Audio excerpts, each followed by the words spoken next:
ada perjanjian-perjanjian yang mungkin tacit agreement namanya itu, yang tak terlihat tapi baru terlihat sekarang ketika Firly memaksakan supaya langsung ditersangkakan kan. Itu etikanya di mana itu? Jadi buat mereka yang menunggu supaya Anies itu diperkarakan, sebetulnya kita bergembira karena selalu ada kontroversi di situ tuh. Jadi jangan lupa bahwa rakyat nggak peduli mau diperkarakan nggak diperkarakan, yang penting kontras kebijakan atau kontras kepemimpinan antara Anies dan calon-calon dari Pak Jokowi udah terlihat kan. Yang sana dimanjakan, yang ini diuber-uber tuh. Yang sana udah pernah ada sprindik dan kasus yang sangat besar dan udah terbukti menerima kemudian mengembalikan. Yang ini baru diduga penyelenggaraan maladministrasi tapi udah mau tersangkakan. Jadi terlihat bahwa kontras itu yang akan jadi pameran menuju 2024 dan rakyat tentu mengerti bahwa ini adalah permainan kekuasaan. Jadi saya kira dengan berita di Tempo tadi itu bahwa Firly memaksakan pentersangkakan Anies itu akan membuat publik makin bergairah untuk memilih Anies. Itu konsekuensi dari kekonyolan kekuasaan aja kan. Jadi bukan kita mensponsori Anies, tapi Anies akan disponsori oleh kekacauan kebijakan istana sendiri. Manfaatkan aparat hukum sangat mungkin bisa terjadi, dan ini nggak pernah kita lakukan di zaman PSB. PSB memang yang tahap kedua 2 calon, tapi memang nggak ada yang berani. Bahkan Demokrat pun nggak berani mencalonkan diri karena kalah. Dahlan Iskan mau ngelawan Pak Jokowi waktu itu kalah. Kalau sekarang misalkan yang disiapkan Puan Maharani, nggak kan semua orang berani ngelawan Puan Maharani. Tapi kalau ditangkap-tangkapin pimpinan partainya diancam, ya itu yang dia nggak boleh. Itu yang nggak boleh. Kalau PDIP menawarkan Puan Maharani, hanya satu yang bisa membuat Puan Maharani menang. Semua ditangkapin aja. Gitu lah. Iya itu kan. Nih saya silakan aja mau dimuat lah. SBY bukan orang sembarangan, informasinya, kualitasnya dia cek satu persatu. Dia sudah ketemu dengan seluruh pimpinan partai kecuali PDIP. Semua mengeluh.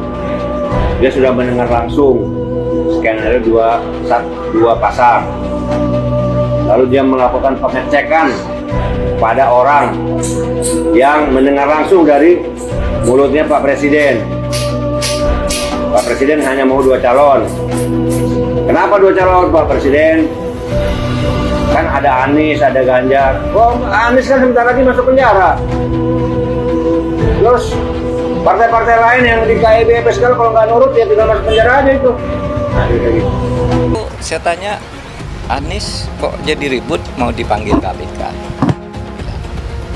Nah, KPK-nya tuh begini, Pak, kami ini serba susah.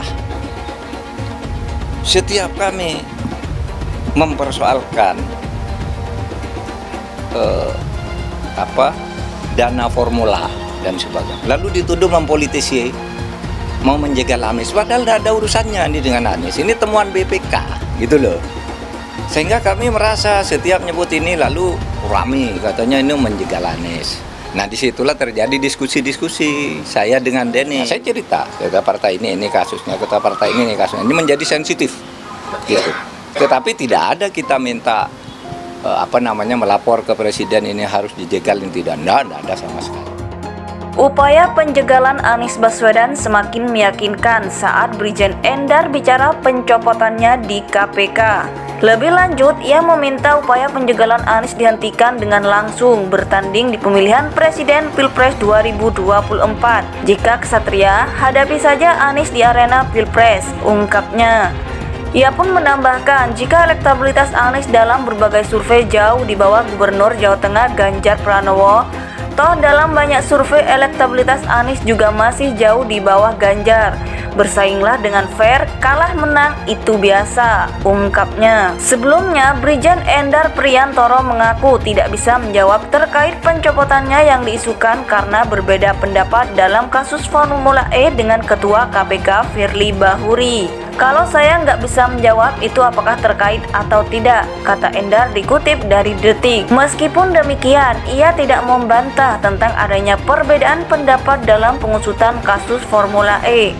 Dan hingga sekarang status dugaan korupsi Formula E belum diputuskan naik ke tingkat penyidikan. Kalau soal perbedaan pendapat kan biasa, sebenarnya perbedaan pendapat dalam satu forum ekspos. Tapi yang nggak pernah ada keputusan, nggak pernah ada kan berarti masih ada beda pendapat. Dan memang sampai sekarang masih belum ada keputusan apakah naik atau tidak, katanya. Tapi faktanya kami ini bekerja sebagaimana yang kami lakukan. Objektivitas kami menurut profesional kami yang selama ini kami lakukan, sambung Endar. Kemudian, ia menilai bahwa pencopotannya yang dilakukan Firly Bahuri tidak valid karena Kapolri Listio Sigit Prabowo telah memperpanjang penugasannya di KPK. Menurut saya tidak valid karena Pak Kapolri sudah mengirim surat jawaban atas surat usulan tertanggal 29 Maret 2023 dengan lampiran surat perpanjangan penugasan, kata Endar. Ada beda pendapat dan memang sampai sekarang masih belum ada keputusan apakah naik atau tidak, katanya. Yang kami lakukan, objektivitas kami menurut profesional kami yang selama ini kami lakukan, sambung Endar. Kemudian, ia menilai bahwa pencopotannya yang dilakukan Firly Bahuri tidak valid karena Kapolri Listio Sigit Prabowo telah memperpanjang penugasannya di KPK. Menuntut saya tidak valid karena Pak Kapolri sudah mengirim surat jawaban atas surat usulan tertanggal 29 Maret 2023 dengan lampiran surat perpanjangan penugasan, kata Endar. Lebih lanjut, ia meminta upaya penjagalan Anies dihentikan dengan langsung bertanding di pemilihan Presiden Pilpres 2024. Jika kesatria, hadapi saja Anies di arena Pilpres, ungkapnya. Ia pun menambahkan jika elektabilitas Anies dalam berbagai survei jauh di bawah Gubernur Jawa Tengah Ganjar Pranowo, toh dalam banyak survei elektabilitas Anies juga masih jauh di bawah Ganjar. Bersainglah dengan fair, kalah menang itu biasa, ungkapnya. Sebelumnya, Brigjen Endar Priantoro mengaku tidak bisa menjawab terkait pencopotannya yang diisukan karena berbeda pendapat dalam kasus Formula E dengan Ketua KPK Firly Bahuri. Meskipun demikian, ia tidak membantah tentang adanya perbedaan pendapat dalam pengusutan kasus Formula E. Dan hingga sekarang status dugaan korupsi Formula E belum diputuskan naik ke tingkat penyidikan. Kalau soal perbedaan pendapat kan biasa, sebenarnya perbedaan pendapat dalam satu forum ekspos. Tapi yang nggak pernah ada keputusan, nggak pernah ada kan berarti masih ada beda pendapat. Dan memang sampai sekarang masih belum ada keputusan apakah naik atau tidak. Tapi faktanya kami ini bekerja sebagaimana yang kami lakukan. Objektivitas kami menurut profesional kami yang selama ini kami lakukan, sambung Endar.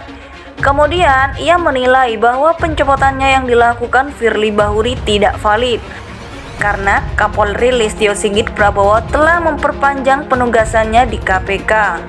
Menuntut saya tidak valid karena Pak Kapolri sudah mengirim surat jawaban atas surat usulan tertanggal 29 Maret 2023 dengan lampiran surat perpanjangan penugasan, kata Endar.